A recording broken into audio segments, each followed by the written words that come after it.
सबसे बड़ी परेशानी क्या है? बाहरी बीमारी इतनी परेशानी नहीं है, बाहरी रोग तो फिर भी ठीक हो जाएगा, सबसे बड़ी है चिंता।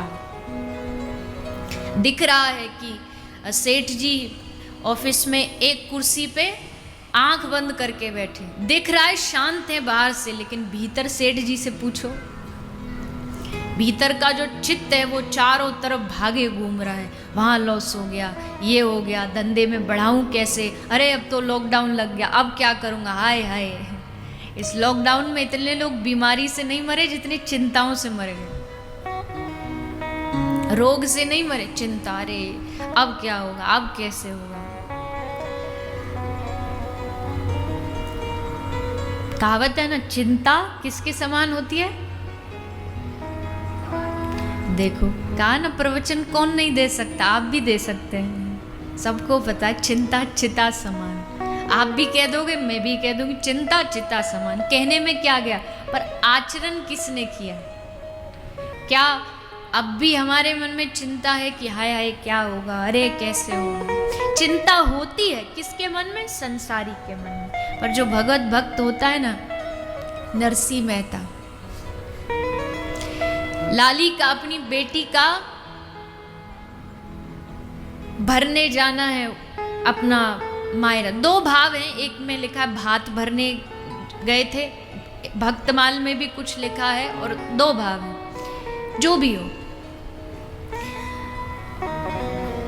और बेटी के परिवार वालों ने, माने ससुराल वालों ने लंबी चौड़ी लिस्ट बना के भेज दी कि इतना इतना सामान आना चाहिए हमारी अपनी पुत्री के लिए, जब भी आओ तो इतना सामान हो तभी आना।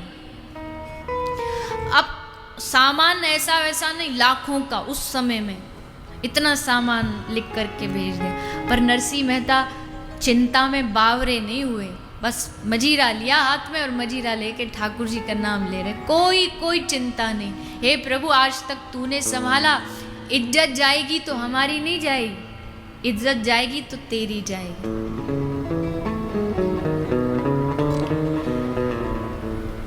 लगा दो पार नैया को,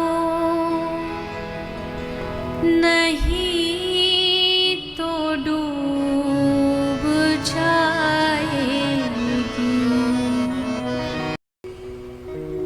तो प्रभु व्यवस्था बनाते हैं, और व्यवस्था कैसी बनाई? ऐसी वैसी व्यवस्था नहीं बनाई कि थोड़ा बहुत चलो दे दे, एक आध कुछ इसका काम कर दे, नहीं, करोड़ों रुपया का सामग्री वस्तु लेकर के ठाकुर जी स्वयं पहुंच गए हैं नरसिंह का भात भरने। अगर नरसिंह चिंता करता तो क्या ठाकुर जी जाते कि चलो?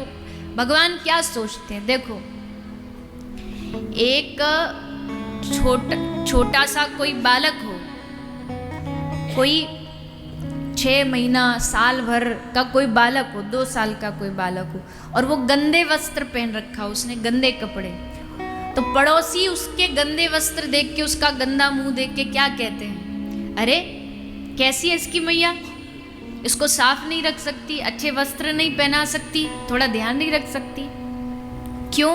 क्योंकि अभी वो बालक माँ के शरणागत है। पर जब वही बालक 20 साल का 22 साल का हो जाए, फिर गंदे कपड़े पहने, तो फिर क्या उसकी मैया को दोष देंगे?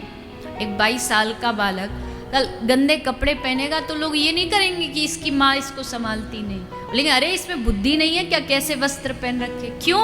क्योंकि अब वो बड़ा हो गया है, अब वो शरणागत नहीं है। शरणागति में यही लाभ होता है, शरणागति में सबसे बड़ा लाभ ये, अच्छे हैं या बुरे हैं, भक्त हैं या अभक्त हैं, लेकिन हैं तुम्हारे, गंदे बुरे जैसे हैं आपको संभालना पड़ेगा। यह है शरणागति। वहाँ चिंता खत्म हो जाती है। जिस चिंता से हम दिन रात जलते हैं ना, जो भीतर हमें जलाती रहती है, वो चिंता मिट जाती है। कब? जब हरि शरण में जाते हैं। इसलिए चिंता करे सो मिले बीमारी। मानसिक रोग बढ़ जाएंगे, शरीर के रोग बढ़ जाएंगे, बीपी भी बढ़ता है तो डॉक्टर कहते चिंता कम किया करो, शुगर बढ़ती है तो कहते चिंता कम किया करो। चिंता करे सो मिले बीमारी, पर चिंतन करे सो मिले बिहारी।